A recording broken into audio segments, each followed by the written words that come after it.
see a set of tattered curtains blocking the way. You see a dimly lit room full of dusty furniture and trash. A doorway stands in the back, covered in dozens of scary little cage-like trinkets, your shadow looming over it like an omen.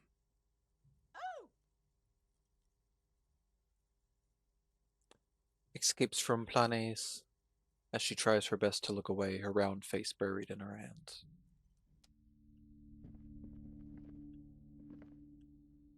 Oh, it's positively nothing.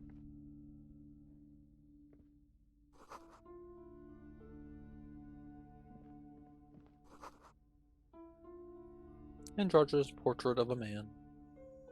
He's hot. A heavy door with a missing handle stands before you, covered in dozens, if not hundreds, of little oddly shaped trinkets and charms.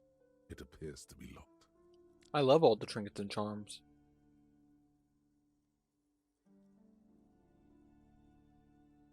After exerting some force, you manage to turn the key. It's eerily silent. The door slides slightly open, letting a draft of cold air into the room. Oh, Kim, maybe you should go first. Detective, you're the one in charge. Open the door and enter.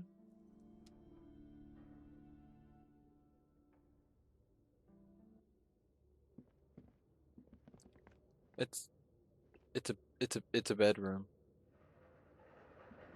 What is this place?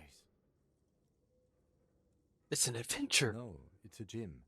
Though it looks like no one's been here in ages. I doubt the electricity still works. Good thing we have a flashlight on us. Don't forget to take it out of your bag before we move on. An eerie feeling rises in your chest. What if there's a reason why no one's been here for ages? Yes, because it's closed. No need to look for supernatural explanations where a banal one will do. Now let's move on, shall we? Sure thing, Kim. I agree. Let's equip that equip the flashlight. And we're gonna move on. Hey Salem, are you coming to say hi?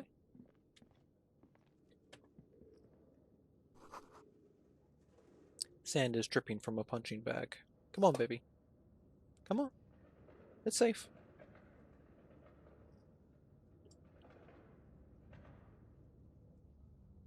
Sweetheart, you gotta lay down now.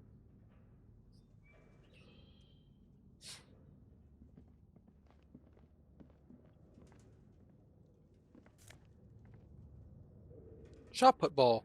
Hey, perfect. I can give that back to the guys. This is citrus, fortis. The rest is worn off. Okay.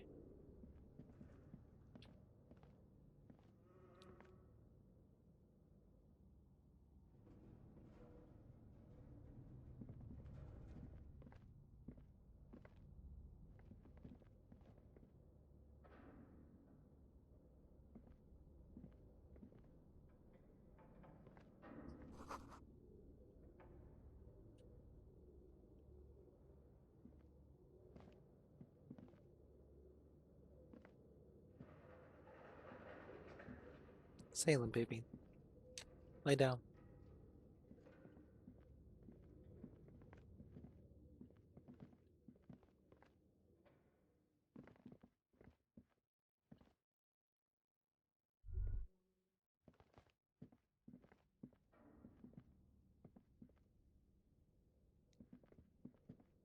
Yes?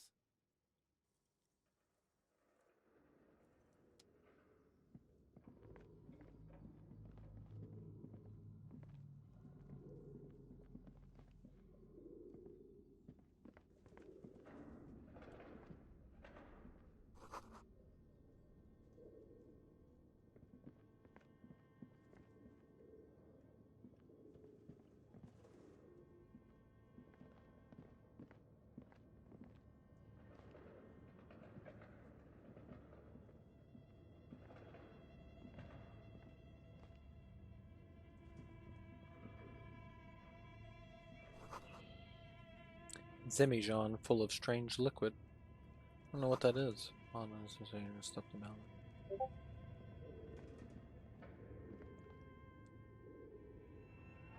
Hey, did it just hit midnight? No, not yet.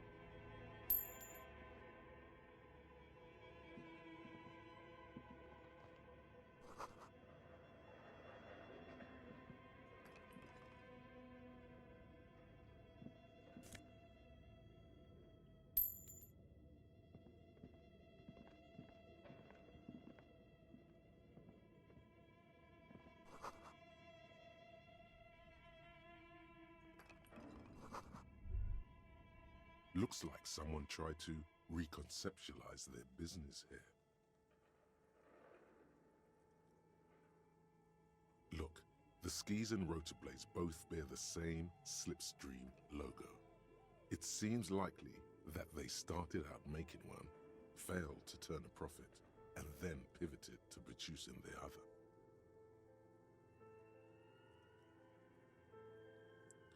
Question is where did they start with and where did they pivot to? That's a good question. What a strange leap of imagination, and yet they still failed. Reality is ruthless.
Your flashlight slides over an old green chalkboard covered in scribbles, sketches, and schemes like some ancient cave mural. Some of the writing has faded with age, but you can still make out sections here and there. Photos and drawings have been pinned to the board. These lithe, pointy-eared creatures appear to be different types of welkins. You make out autumnal candle welkins casting wax-based magic, translucent welkins with organs shining under their skin, and even ether welkins hailing from the vast emptiness of sidereal space. Who are all those creatures? Fantasies of a tortured, feverish mind? One of the welkins, towering among the rest, appears to be different, however. It's Vara Hamira, a high welkin, his face white and scarred like cracked marble. This is clearly a welkin supremacist. The note says, all non-welkin races will be purged.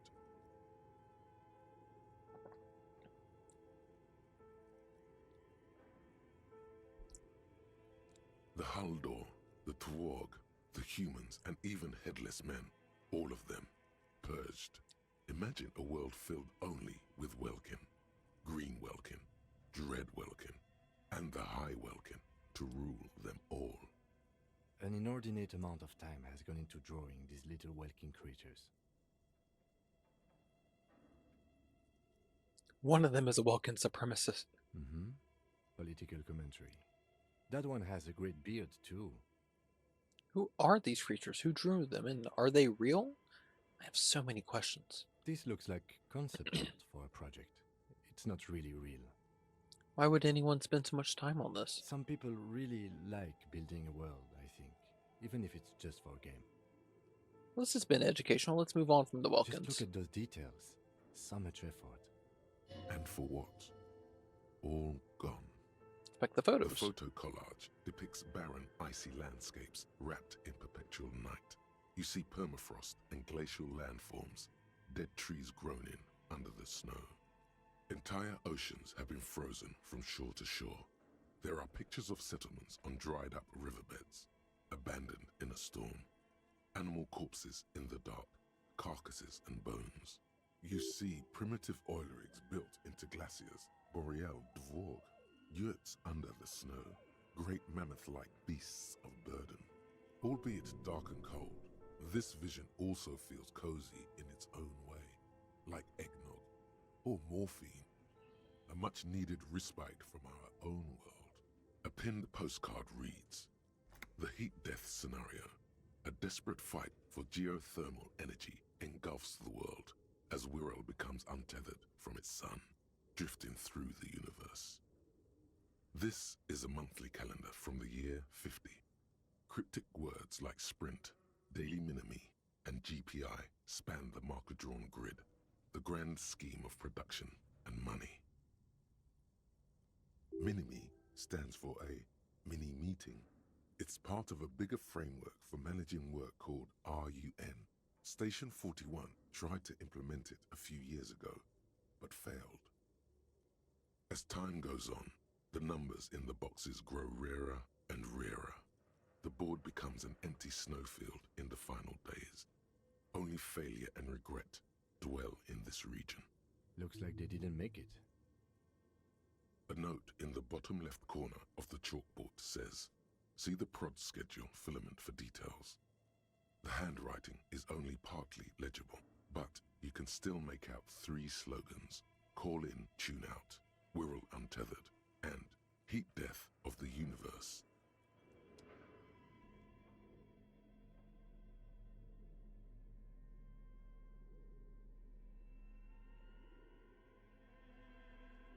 The worn map features the patchwork grid of the streets of Martinez, with directions to appropriately touristy locations. Year 48 resides on the upper right corner. Your finger moves through the various streets, across Rue de Saint-Ghislain and Rue Saint-Sipar, over Saint-Brun and Martinez North, finally coming to a halt on the spot where you are currently standing, although the map gives no such indication itself. For a more detailed view of the map, go to your journal.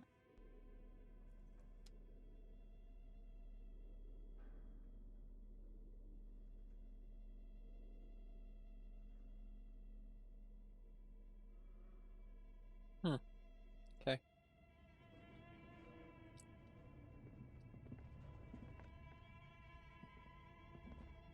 This appears to be some kind of machine with a cube-shaped heart and a wired framework. The keyboard has a rectangular on-off button. A piece of paper still hangs from the printer. A radio computer. Just sitting here without anyone inside. He sounds surprised and a bit cautious. This is the Ream Civic radio computer, model RC5120, equipped with a Feld mainframe and a Ream-compatible printer. The machine lights up like some prehistoric animal stirring from its slumber, revealing fluorescent play and print keys on the keyboard. The hatch on the machine's central compartment is wide open. It's empty like a beehive without its brood. Some cables have been left dangling, disconnected. The filament you have would fit perfectly inside the compartment. Like a smooth draw, the filament slides into place. On the keyboard, the play key starts blinking. A bar of fabric right above the keyboard starts producing a soft hum.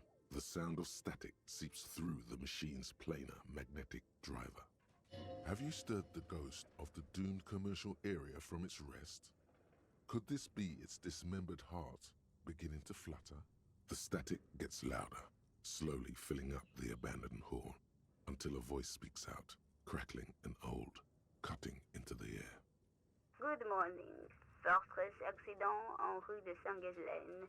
This is East Elysium, repeat station 1. Please repeat. Is this the production schedule?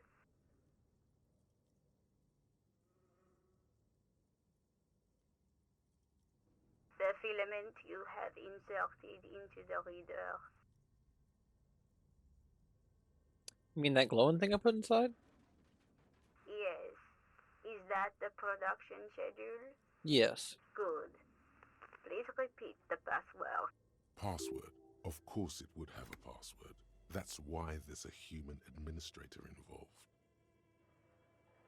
Can you give me a hint? No. A hint system is not part of the protocol for repeater stations. This is the police. I am contractually obliged to protect the privacy of the filament holder for stress accident. Without filing a warrant with Lintel, I cannot give you access to this filament. I'm afraid we are not doing that, unless we want to wait for a month. Now, can you please repeat the received I will register this login attempt. Don't worry. Passwords have a way of turning up sooner or later. Fortress Accident. Is there anything else I can do for you today? Fortress Accident is the company on whose name the terminal you are currently using has been registered to. You got any info about this company? One moment. Fortress Accident SCA produces revolutionary interactive call-in radio games. That's what the catalog says. That's cool. That's not bad.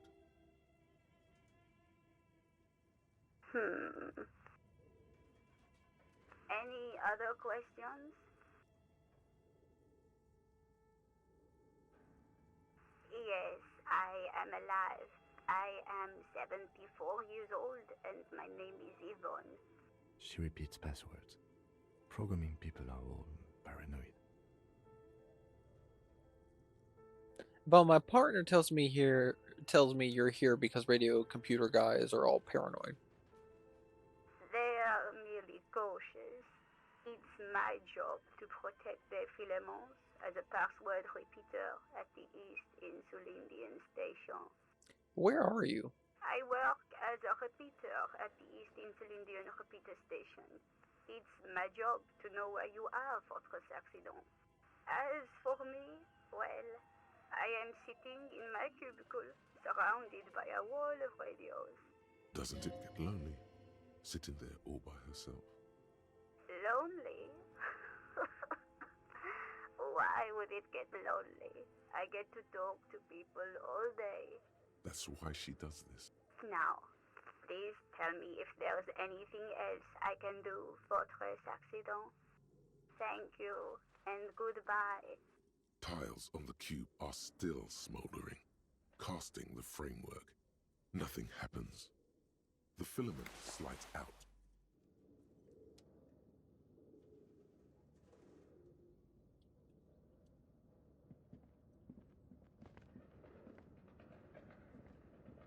This old fireplace is covered in lines drawn in blue and red marker, the mesh spreading over the stone like blood vessels on alabaster skin. It looks ghostly and strangely ancient. The whole thing resembles Kadran mosaic tiles. Very pedantic. Hold on, how do I know what Kedron mosaic tiles are supposed to look like? History classes, students with their textbooks open, studying the roots of our civilization. Those aquarelle blue tiles looked beautiful in the sun. What am I looking at? Radio frequencies, it seems. UKV 123.6, UKV 123.7, UKV 123.9. Some written notes, too. Sparse and cryptic. Radio frequencies for what? Unclear.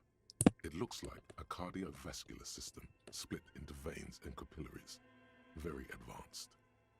So we're dealing with some. This must be, of course, the anatomy of the cores. Perhaps. The web is comprised of radio stations, all lead back to one red heart, titled the Game Master Frequency.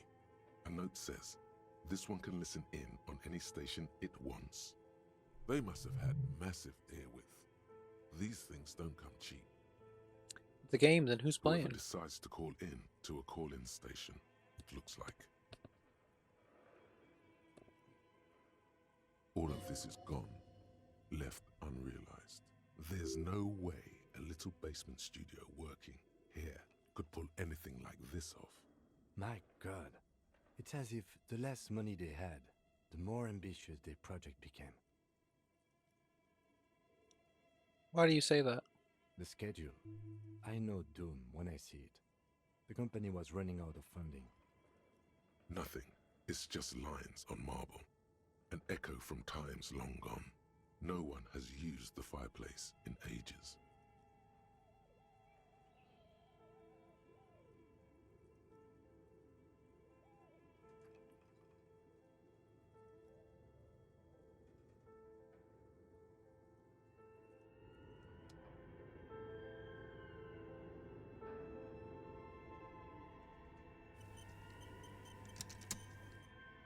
Okay, what do you think is going on with that computer, chalkboard, and fireplace?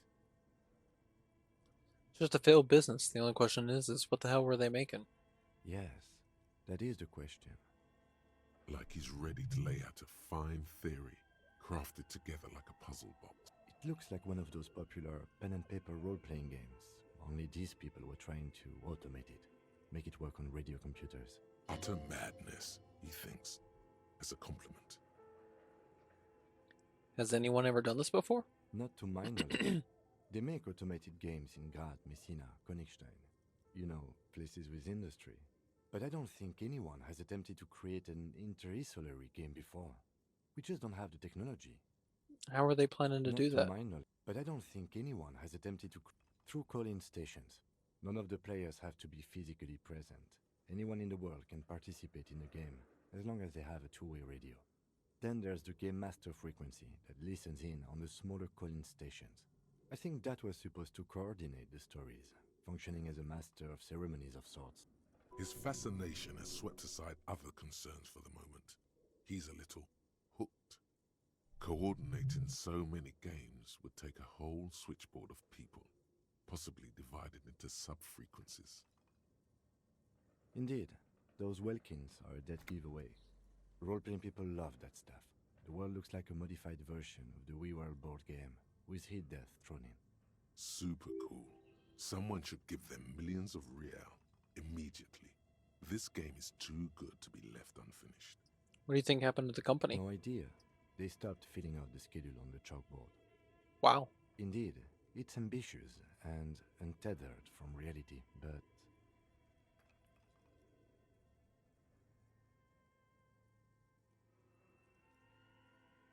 The road is cold and lonely. This would keep it company. Let's finish it. it's too late for that, I'm afraid. He says, looking around the derelict room. The pipes howl and a rat crosses across the floor. Okay, let's keep moving.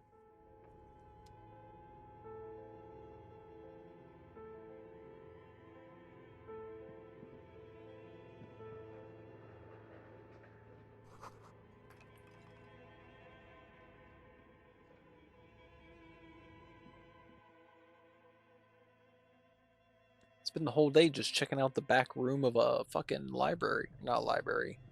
Bookstore. What the fuck?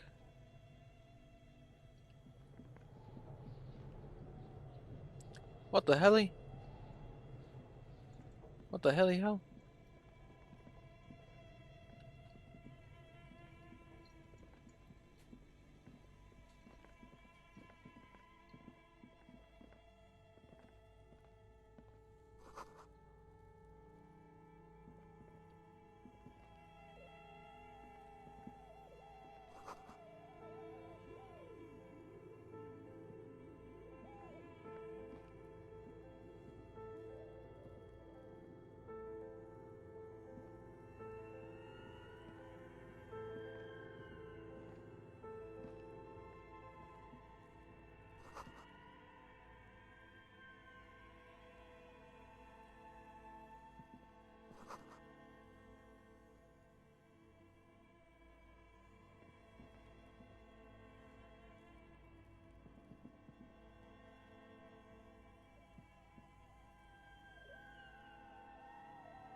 A few bricks have fallen off, revealing a compartment behind the wall.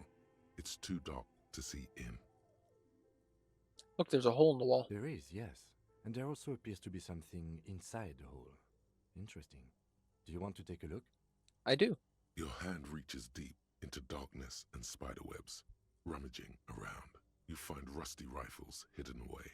Rifles, Kim. Are these any good? Most of them are rusty and inoperable, like the rest, but one catches your eye. A bolt-action model with a fine wood stock, in better cosmetic order than the others. This one looks nice. That's a rare sight. Seems to no longer be functional, but still a beautiful thing in its own way. What does this mean, a rifle here? It means there are firearms, albeit inoperable, still lying around in Martinez. It's an interesting coincidence, I would say. Might come in useful in the future. He likes this find. Seems like an old bunker from the Revolutionary period. Look at all those rifles. Must be an old weapons cache.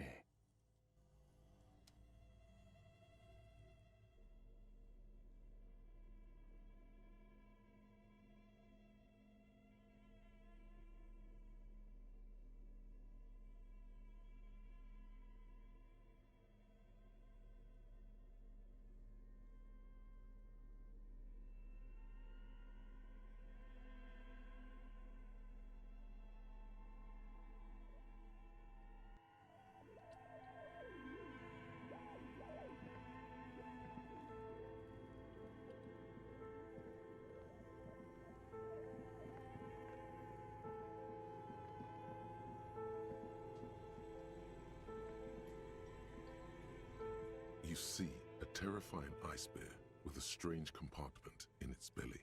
The door is covered in frost, and the bear's eyes are glowing red. What is this thing? It looks like a giant ice bear. The lieutenant doesn't answer. His eyes are glued to the animal. A sharp slice of light shines out from its mysterious belly door. A gust of freezing cold air rushes to greet you. You hear a low grumble as the bear regulates itself. This is the inside of a refrigerator. The lieutenant takes a peek inside. His hand has found the holster of his gun. The shelves are empty. All you see are crumpled ice cream wrappers with the brand name, Revachol Ice City. A handwritten note has been attached to the door. The fridge is huge. You pocket the note and the little fridge magnets keeping it on the door. A friendly cartoon bear smiles back at you from a glossy cellophane wrapper. It looks nothing like the fridge. What the hell is this thing doing in here in the first place? Good question. It looks like an ice cream fridge. So they tried to sell ice cream from this hyper carnivore? I know. What an unfortunate marketing choice. What is even worse, the bear is still costing them money to this day. The fridge buzzes with energy. The electricity bill on this thing must be catastrophic.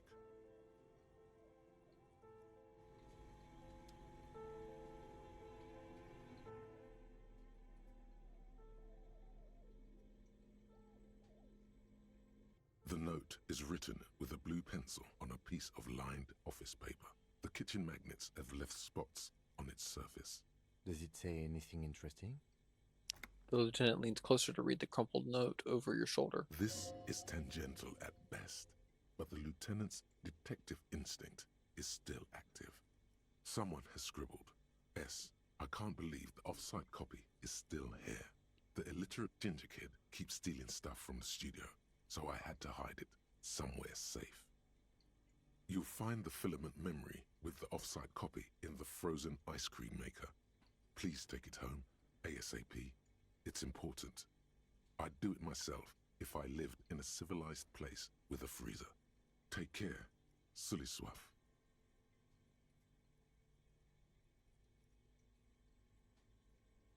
Wonder who wrote that note. Looks like someone from that radio game company upstairs. I'm a little surprised they just left their property lying here. Maybe they had to leave in a hurry. That's a plausible hypothesis. Alright, me again, what's a filament Belongs memory? inside a radio computer, storing its memory. It's like a tape. You listen to disco tapes, right? It's like one of your disco tapes, only for a computer. It's like the production schedule you found.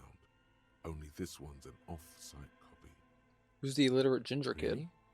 You don't have a single guess? You mean Kuno? Oh, I'm sure that child would love to get his hands on a filament memory. Even if he doesn't know what to do with it, he'd probably try to pawn it for speed, based on our encounter. You have any idea where the frozen ice cream maker could be? I don't know. I assume it's somewhere close to the ice bear fridge.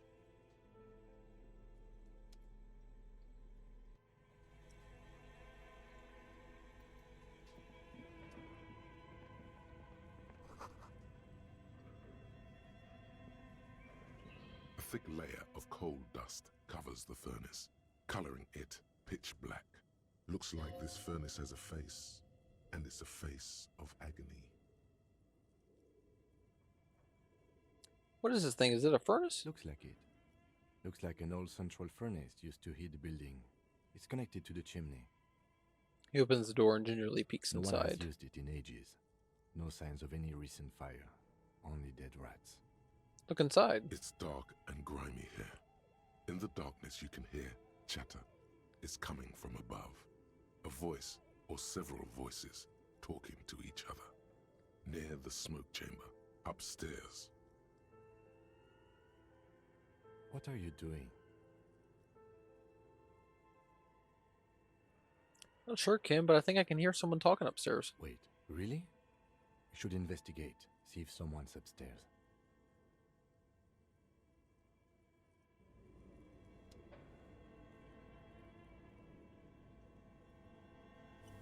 A thick layer of coal dust covers the furnace. You muster all your strength.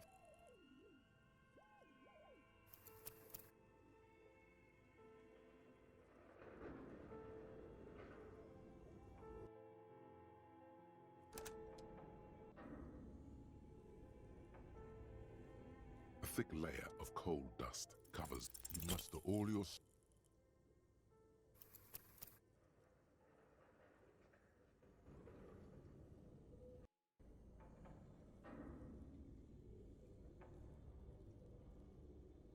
A thick layer of coal dust covers the.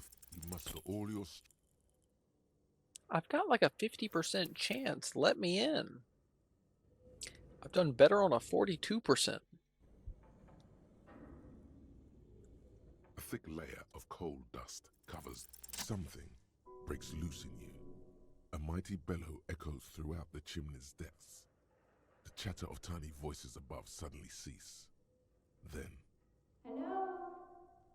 you've awakened the entity. Hello, are you there? Speak to me. Hello? Did you say anything? I can't hear you. Please come upstairs. There's a safety curtain on the second floor. I'll open it. You hear a low rumble upstairs. The sound of a curtain being pulled aside. After you, officer.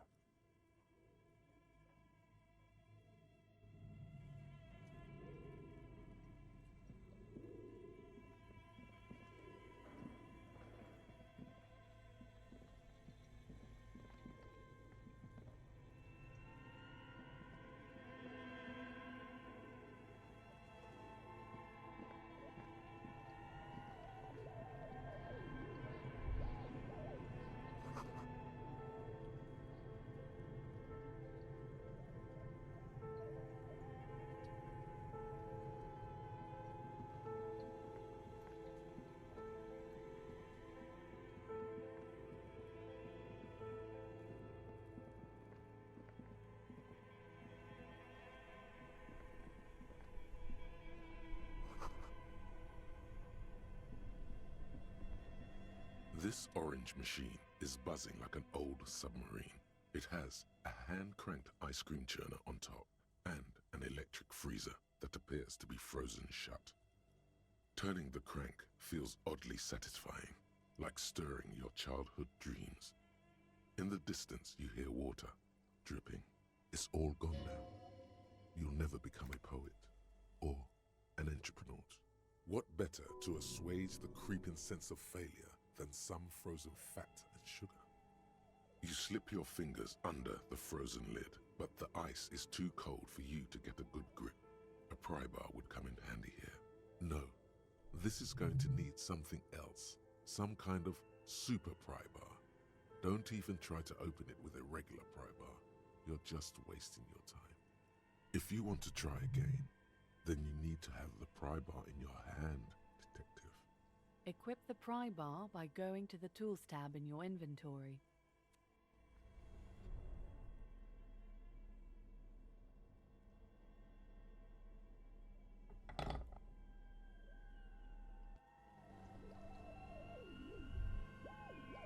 This orange machine is buzzing like an old submarine.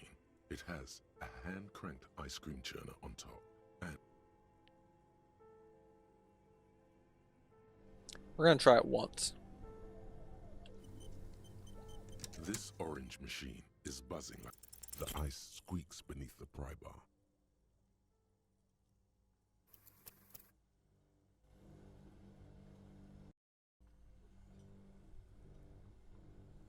This orange machine is buzzing. The ice squeaks.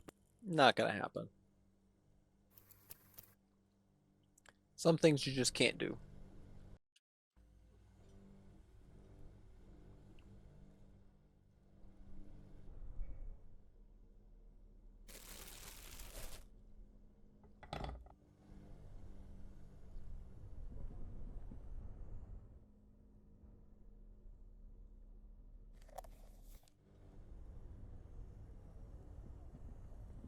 Two cables are plugged into the breaker box. The red one leads to the ice bear fridge and the black one to the ice cream maker nearby. Something close to you dies with a soft Why did you do that?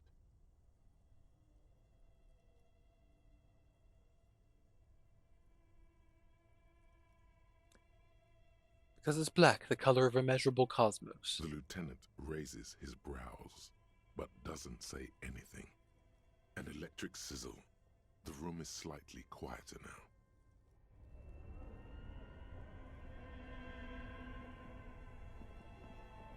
This orange machine is dead still. It has a hand-cranked ice cream churner.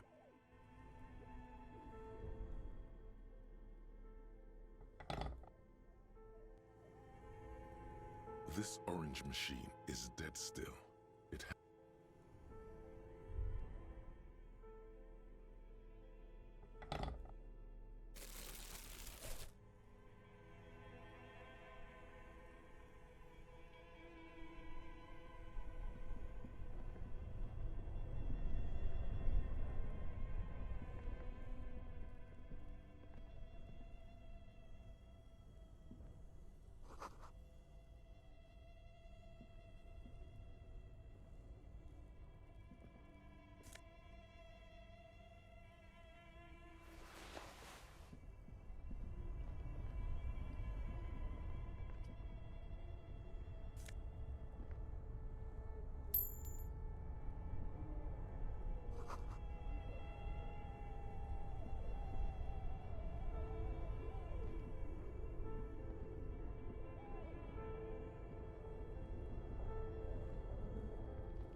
Hello, I'm Nia. A bird-like woman sits on a throne of tools with emerald light shining through her hair. Did you try knocking on my window? I must have missed you. I've been listening to my Melius. So what kind of dye are you looking for? Could this be the malicious entity? Perhaps it's wise to go along with this masquerade for now. She's got a direct view to the backyard. You should interrogate her about the lynching. Hold on, what do you mean by Melius? Yes, Amelia is like a call-in station. You need a two-way radio to access one. That's why I have these. Mostly, they just teach you to swear in different languages. But some of the stations can be quite interesting. I was so absorbed, I must have missed you knocking. Must have confused me with someone else. I haven't knocked on your Then window. how did you get inside? By the south entrance? You know what? It doesn't even matter. What matters is that you're finally here. Let's talk dice. Did you have something specific in mind? Why are you asking me about dice? I'm a novelty dice maker. Tell me the name of your role-playing system and I'll make the die you need. That's why you're here, yes? Role-playing games? You know the one made by Fortress Accident. Does that count?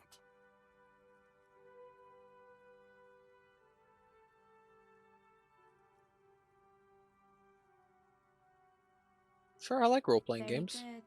My rate is 10 real per set, unless you want something really unusual. Take a look around and see if there's any particular stone you want to use. The walls around here are covered with rows of precious stones and It minerals. almost looks as if the stones and dice are a natural part of the room, growing out of the shells like stalagmites. How did you become a dice maker? How did I become one? It was a business decision. I was a regular jeweler at first, but that's an unfocused field with too much competition. Some of my friends were role players. They asked me to make some polyhedral dice out of cobalt. That was my first order. I grew it from there. You like games yourself? Not especially. I like working with rare materials and a steady pay. And role players as customers? They're nice people. She's thankful for the security they provide her. I'd like to order a die from Of you. course. Tell me what you have in mind.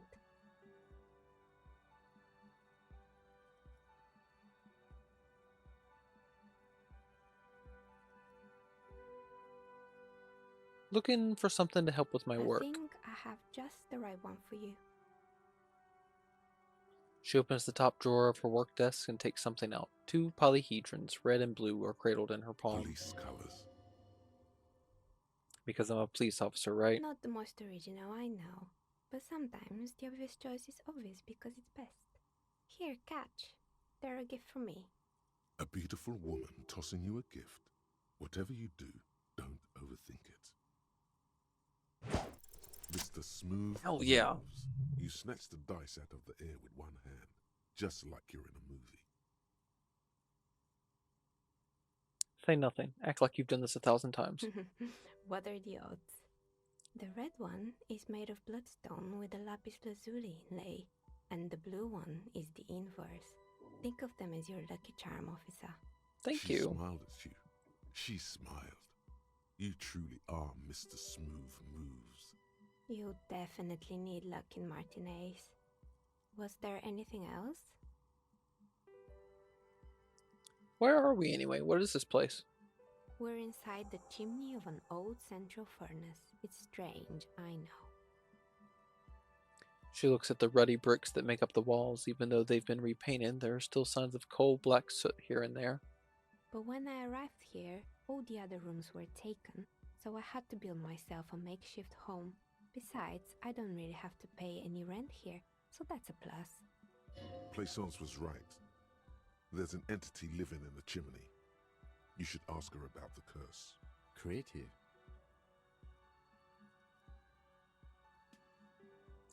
Heard this place is cursed. Did you know people are calling it the doomed commercial area?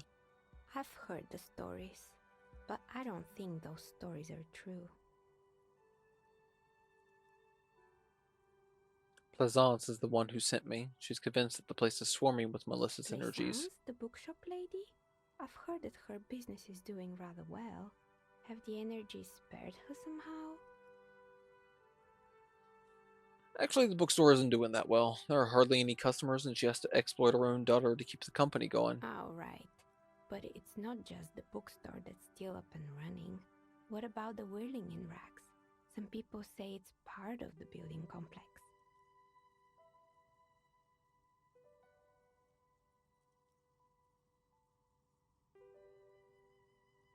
You're right, the whirling doesn't really look like it's cursed. And then there is me. Looking at her messy work table, all kinds of tools lie there scattered, from knives to carving files to wire cutters. I've been here for 14 years, selling novelty dice to role-playing enthusiasts. Not exactly a million-real business idea, yet somehow I've survived despite the talk of malicious energies. Strange, isn't it? It's because you're competent and dedicated to your craft. The curse doesn't affect people like you.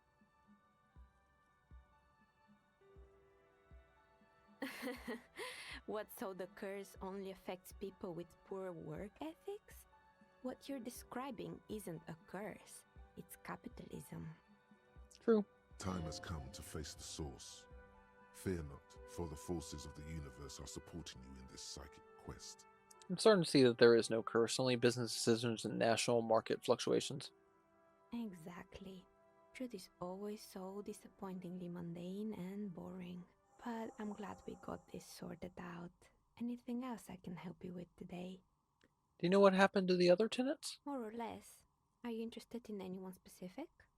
Oh, quite a lot of them spring to mind. Used to be a hair salon here, right? Yes, I think it was called Androgynous Orlando or something similar. They weren't a big hit around here. Turns out that working class men don't like genderless haircuts. They're scared of that word. A bit of experimenting every now and then isn't bad. It's not about the haircut, it's about the confidence.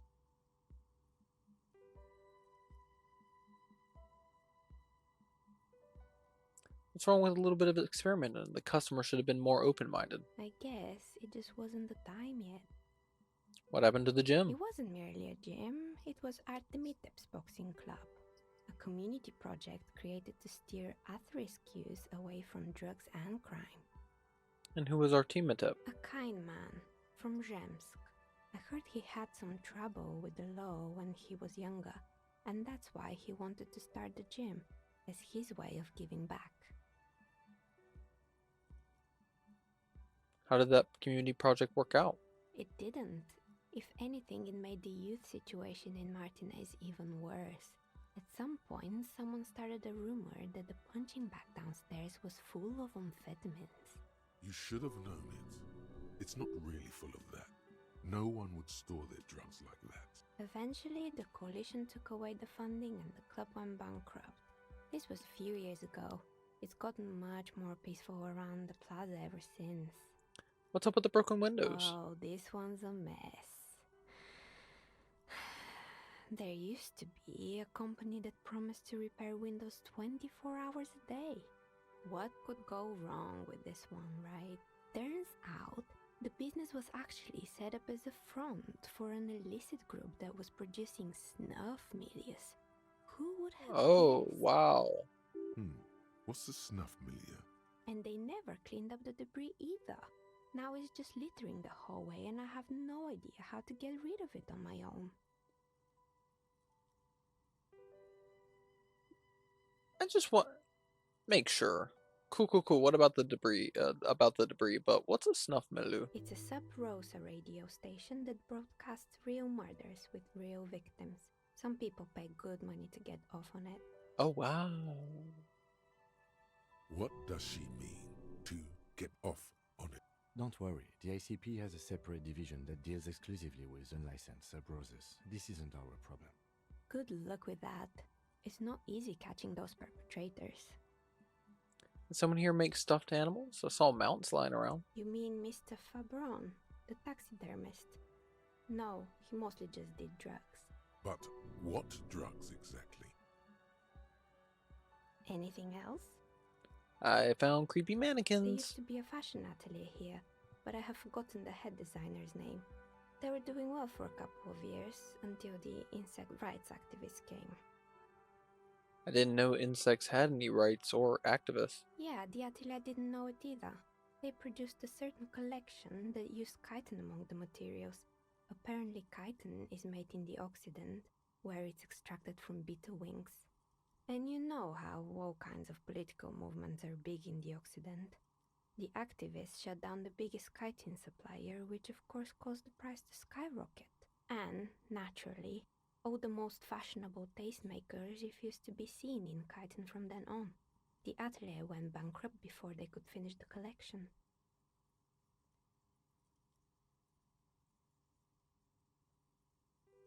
But insects don't have any brains or feelings. Actually, insects do have brains, but yes, I understand what you're saying. I think the protesters took it a little too far. As she shifts around, you notice several dead flies on the windowsill in front of her. Legs up. They're not moving. Anything else? What's that? The rotor blades and They were made skis. by a company called Slipstream. After they pivoted from making rotor blades to skis, their chief executive took off on a vacation with all their money. Honestly, I think it's quite funny. I think he's still sending out holiday transmissions from Tulula or Tiumotiri or Hashtkor or wherever he is.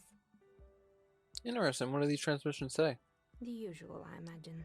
That he's been thinking up all kinds of new business plans and can't wait to get started on them just as soon as he returns. Men like that are a curse. Sure, but Slipstream is history now. All their remaining assets got seized by the bailiffs in 47. I have no idea why those skis and blades are still lying around in the house. Not much use now, I guess. They were just the props. Why return them? Maybe you could make a sword out of one. No, wait, forget it. It would take too long. I found a strange machine. Fortress Accident, the radio game studio.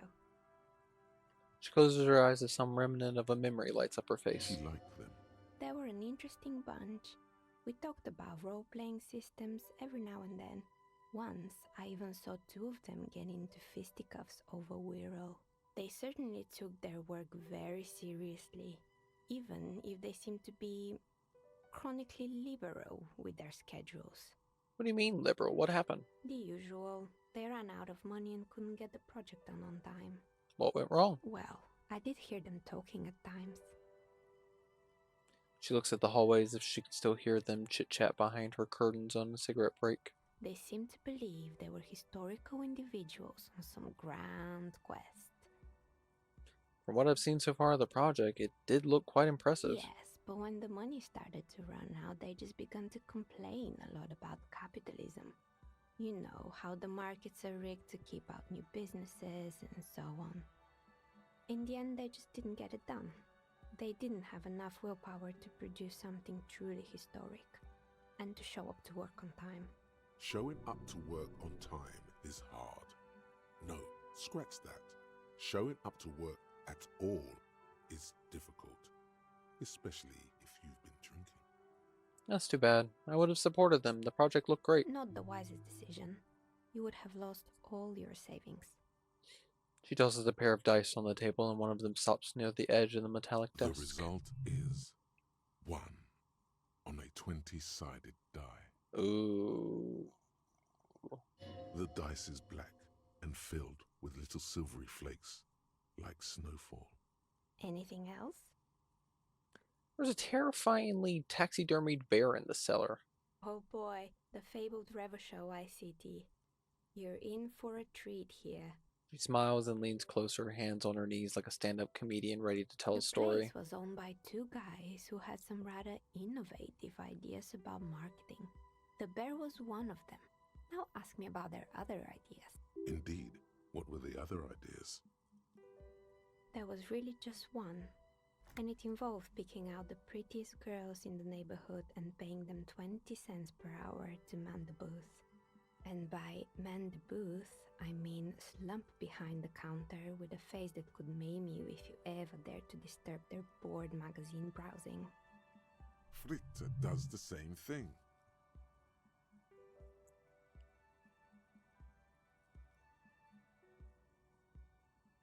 What did they expect? 20 cents per hour is dog's pay. I'm surprised they show up to work at all. Oh, but they did. They did show up to work, and not alone. There were also acne-ridden girlfriends and gorilla-like boyfriends loitering near the ice cream stand. And they already had the bear. The bear. Of course not. The bear was terrifying. No one wants ice cream guarded by a hostile apex predator. To make matters worse, the fridge didn't work too well either, and half the ice cream came out malformed and partially melted. Eventually, Ravishaw Ice City lost the price war to its rival, Glacé 5000. Glacé 5000 sold caramel sundaes for only 5 cents a piece, out of regular fridges. The bear was scary. Every time I saw that bear, I felt scared, like it could come alive any moment now. The taxidermist who made it said it was his vision beast. He said he met his vision beast while high on desiccants. He called it Megatherion. Sounds cool. Megatherion, a mega wild beast. It's an imaginary beast that guides you through life by telling you to do more drugs, mostly. A wise and noble beast, guiding you toward the land where the streets are paved with drugs. I do drugs. I've got a vision beast myself. Do you? Well, good luck keeping it under control. Anyway, now you know the story of the fallen ice cream empire. She seems almost sad finishing the story. Some dust beams swirl in the morning light. Her eyes follow it idly. Anything else? Another failed business, perhaps? I've been here for a long time. Actually, I had other questions. Good. I hope it clarified things a bit. What else? What do you know about the man who was lynched behind the whirling rags? Nothing really. I didn't know him. The lieutenant looks at his notebook, then the woman under the large window. Your window looks directly onto the courtyard. You're saying you didn't see or hear anything unusual last Sunday evening? I'm sorry, detective, but as you know, I usually have my headphones on when I'm working. It shuts out most of the daily ruckus behind my window. Well, there's always something going on in the Whirling's backyard. During daytime, there are usually those kids, and lately I've been seeing a lot of drunk workers hanging about. Must be because of the strike. But I never saw anyone during that fateful Sunday night, I'm afraid. You never take your eyes off to look? I might have, but in this case, all I would have seen is my own reflection staring back from the darkness. It's really hard to make anything out in the yard when it's dark outside. Besides, I rarely get up to look out the window when I'm in the zone. Do you often work on Sunday nights? It's an odd profession, making dice for people, but I like it, and I prefer doing this to sitting at home. I see. Thanks for your She answers. nods. Anything else, officer? I think it's time to leave. It has been a joy talking to you.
The pockets of these new jeans are perfect for sticking your hand into. Makes you look cool, calm, and collected. As your hand enters the pocket, your fingers brush against something, soft yet crinkly. Hey, it's a chewing gum wrapper. It reminds you of the fruity juice of apricots. You should inspect it closer if you have time. Something about the wrapper's texture is familiar. Not familiar in a good way, you might say. There's pain in there somewhere. By the way, the raw materials were most likely exported from Seaguy, the apricot suzerainty, and processed in sur-le-clay into the apricot-flavored chewing gum, loved by kids of today and yesterday. Something about it is familiar, and not only to your fingers.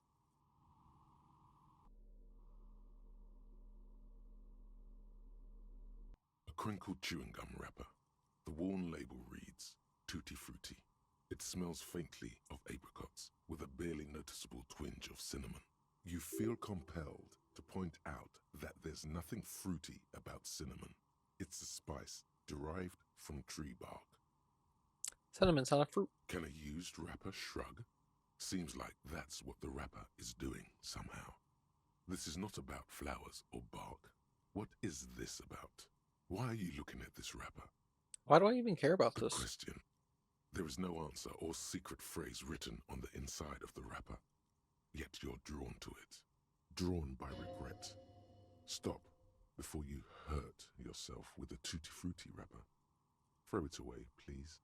You carefully fold the wrapper into a square before putting it back into your pocket, lovingly even, despite the strange feeling of regret.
You're alive and well. Don't keep me waiting now. What's in there? In that dark sarcophagus? The dark sarcophagus. Yes, yes. How was it?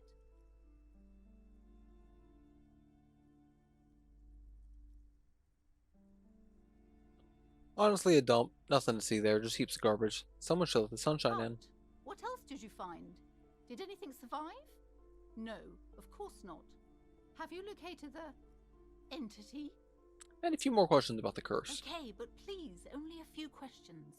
You Why wouldn't want to disturb the spirits. Why didn't you just tell me right away it's the curse? It's not good to talk about the curse, not in detail. The negativism, it's dangerous. Talking about the void wraiths angers them. Such wraiths may prove a formidable enemy. Suit up. Have you sought help from anyone? Yes, I've contacted numerous parapsychologists and even a pair of Simonese mediators. They provided me with the wards. That's unfortunate. The wards help to keep the doom at bay and protect us against the darkness that lies further in the building, even though now I fear it's not enough. Is your pendant part of the wards as well? Oh, this? No, it's a special Himian amulet, blessed by desert pygmy shamans, with a spell of compulsion. It's to compel people to buy books. There are numerous spells cast throughout the store. I had the books anointed with a different inducement spell, for example. It's guaranteed to boost sales 15%. What about the words on the back of the door? Are these Simonese as well? Yes, the Simonese are very crafty and their wards are extremely powerful. Lesser wards simply won't do here. The woman looks aloof, her features much softer. Occasionally she glances at her daughter's silhouette. I talked to the entity you told me about. Her name is Nea, and she's a novelty dice maker. A novelty dice maker? Well, spit it out. Why does she need the dice? For some kind of sorcery? Sometimes they use the ankle bones of sheep. She's not a sorceress or some malicious entity. She's a businesswoman like you. I don't understand. If it's not her, then where is the source of the doom?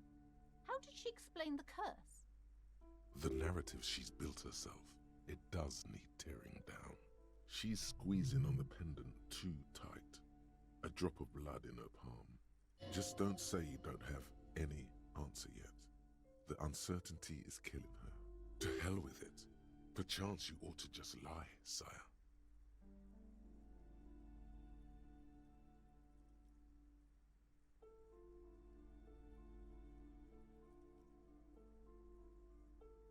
Lie.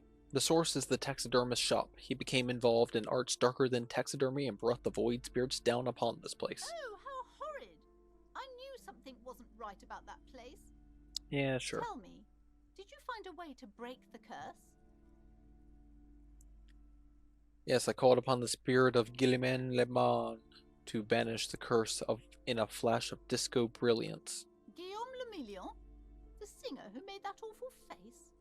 Well, I do see the resemblance. All that matters is that the energies are retreating. I can already feel the curse lifting. It will be a long time until we're fully free of it, of course. But still, thank you, officer. Truly, you've brought a better psycho-emanation to this humble bookstore, and that's no small achievement. She so badly wants this to be over. She would have believed anything. It will only last a day or two, a week tops. Then her mood will sour and she will feel the curse again. All right then. All's well that ends well. Should we return to our ordinary lives?